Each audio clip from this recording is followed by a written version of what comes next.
o'quv tadqiqot va tahlil markazi tomonidan muntazam ravishda deputatlarning faoliyat samaradorligini oshirishga qaratilgan o'quvlar olib borilmoqda. Bugungi o'quvimiz ham o'sha xuddi shunday deputatlarning faoliyat samaradorligini oshirishga qaratilgan o'quvlardan biri hisoblanadi. Ya'ni bugungi o'quvdan ko'zlangan asosiy maqsad deputatlarning joylarda qiynayotgan, o'sha aholini qiynayotgan muammolarni o'rganib, o'shani respublika darajasiga qanday olib chiqish mumkin yoki joylarda ko'tarilgan muammolarni yechish bo'yicha amaliy takliflar qanday ishlab chiqariladi, bularning asosiy o'sha hujjatlarni yurishdagi yo'riqnomalariga qanday rioya qilinadi, mana shularga qaratilgan o'quvlar hisoblanadi hamda ushbu o'quv seminaridan keyin deputatlar o'sha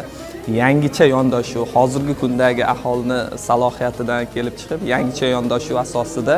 muammolarni joyida hal qilish yoki bo'lmasa joyida hal bo'lmagan muammolarni respublika, viloyat darajasida hal qilish